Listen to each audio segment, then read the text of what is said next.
how to be the best in the world at anything / how to accomplish anything. Let's get right into it. First, let's talk about haters. So when you say you want to become the best in the world, there's going to be two types of genuine hate, like constructive criticism. People will hate on you no matter what, but there'll be two types that will be like, okay, maybe this is valid.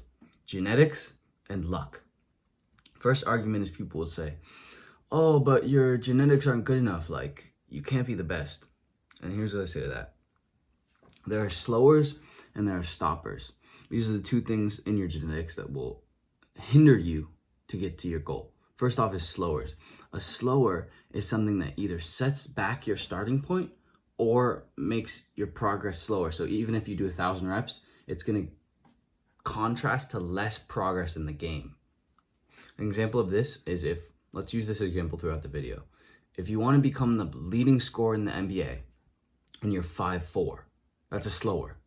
If you put up 1,000 shots, it's going to be harder for you to become the leading scorer in the NBA than if someone who is 6'4" put up 1,000 shots. Makes your progress slower.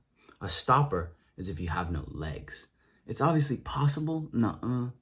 It might be possible, but it's not really possible in this lifetime to put in enough work to be the best leading scorer with no legs. Stopper. Most people think that their slowers are stoppers, so you need to examine that and know that if it's a slower, you'll have to put more work in, but that's okay. That's okay. Next up, what you have to understand is that to be the best, you'll have to fight the body. So, feelings, food, sex, the body is built through natural selection to be comfortable and to reproduce. So, you're built to crave fats and carbs because together they taste really good and the body's like, oh, it gives me energy. And you're made to crave sex because you want to reproduce. But both these things are not conducive to being the best basketball player. So you need to fight these things. And you need to fight the feelings that make you want these things and the feelings that make you want to stay in bed, stay on the couch if you want to be the best at basketball. Because those things are not synonymous with putting up shots. You know what I'm saying? So you need to understand that you won't feel good. That's all. Next up is luck. So here's the thing about luck. People are always like, you got to get lucky to do this. You got to get lucky to do that.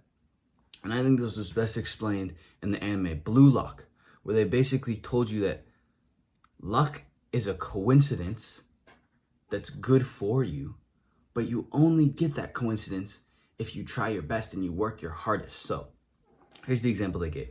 If you're walking and a bird shits on your head, boom, unlucky. You say, that's unlucky. It's the coincidence of the bird shitting, you walking, and it landing on your head, and it being bad for you. That's what makes it unlucky. The bird can shit anywhere. That makes it unlucky. It's a coincidence that's bad for you. If it's good for you, it's lucky. But what Blue Lock says is if you try your very best, like you do everything that you can, then luck is less of an issue because you can harness luck. Because if all day all you're worried about is, I don't want a bird to shit on my head, I don't want a bird to shit on my head, you're walking, looking up, bird shits, you see it coming, boom, you move. Is that lucky? Is that lucky? I can't tell you. It's the action. When you harness action to make coincidences work for you, that's luck. That's luck.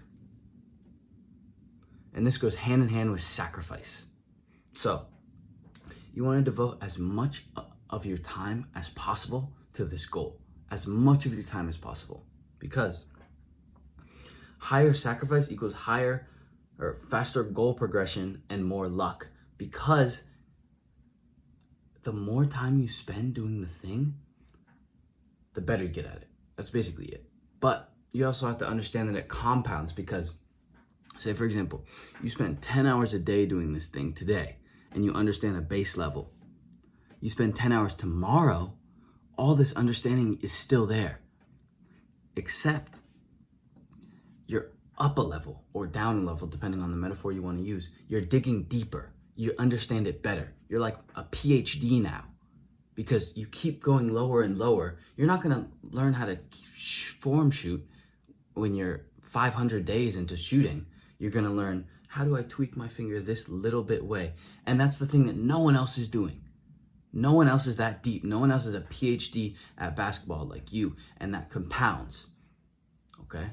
That compounds. And if you're spending 15 hours a day on basketball, you're going to beat out the guy who does 5 hours because he's not a PhD. He barely graduated high school. You know what I'm saying? All right. Mindset. So this is key here. You have to believe that you can achieve the thing. Because not believing it equals not achieving it. Believing it equals possibly achieving it. There's a lot of famous people that talk about this. I think there's a Steve Jobs quote. But basically, it's like, if you don't believe in yourself, like, you're never going to achieve it. And sure, you can say all this stuff. You can be like, genetics, luck, blah, blah, blah. But it's like, if you stand here and be like, I can't do it, you won't be able to do it. That's that. Second off, it's going to be hard, but which hard do you want? The hard work of diligence that pays off in the end, or the hard work of never being good at anything, sitting on the couch, being comfortable. All right, now that we covered all that, let's get into what to spend your time on. This is in order of importance. So, number 1, doing the thing. In basketball, this is shooting, dribbling, scrimmaging, but high pressure is best, and mimicking situations. So, sparring, scrimmaging, anything that you can do that replicates game situations for the most time possible. Like some of the best people in the world just sparred in boxing. What was his name? Yeah, they just sparred. Like, they don't even hit the heavy bag, they just spar. Because it mimics the real life so well. Number 2, learning about the thing. So when you're tired, like when you're like, you literally can't move your legs, you're recovering, because obviously you have to recover. You should be learning about your technique or different drills, anything like that. And number 3 is how to be more effective at things indirectly. So this is learning about health, sleep and food optimization, making sure that your body is at its best so that you can do your best. And then, as I said before, if you're 6'4", here's the thing. A lot of NBA players, I've heard, I don't know if it's true, but I've heard that a lot of NBA players, 6'4", work a lot when they're young. Get into the NBA, boom, go to practice.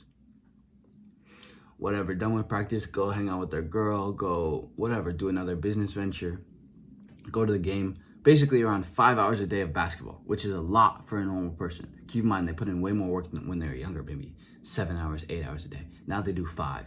It paid off. They're rich. They're comfortable. Say you're 5'4", and you put in 15 hours. So 5 hours, you have an extra 10 to get your PhD in basketball. In every situation, you understand what to do now because you've had 10 hours a day where you're dribbling. This guy's 6'4", he reaches, you already know that you have to pass it that little extra distance because you imagine this in your head for 10 hours every day. That's hard to beat, man. I'm gonna be honest, that's hard to beat. Last off, y'all. Use this with caution. Double-edged sword. It's a double-edged sword. You have to know your why, right? Because there's going to be ups and downs. And so when life comes at you and it's like, so why do you want to be the best? It knocks you down and says, why do you want to be the best? You have to know your answer right away. And you have to decide if you want to be on this journey in the beginning. And you can't change. Well, you can. You can dip out. But what I wanted to tell you is that the journey is not going to be happy, and it will low-key suck, and a lot of people have said it's not worth it. Mike Tyson has been like, my belts are garbage. He's been, at one point, they meant everything to me. Now they're just garbage. I want my kids to be happy. Elon Musk has said, my mind is a storm. I don't think most people would want to be me. They may think they want to be me, but they don't. They don't know. They don't understand. So you got to decide if this is the path you truly want, because it's not easy. It is not easy. But if that's what you decide, figure out your why and be ready to tell it to life when it knocks you down.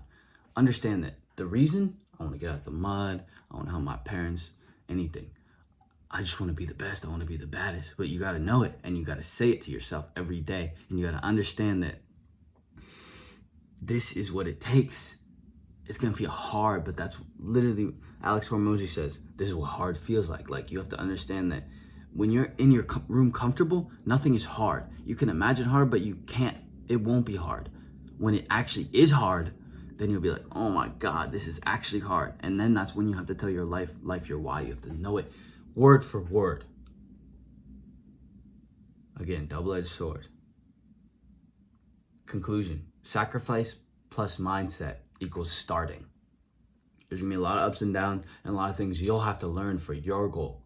I don't know your goal. I'm just giving you a path, letting you get on the path. That's it. See y'all in the next video.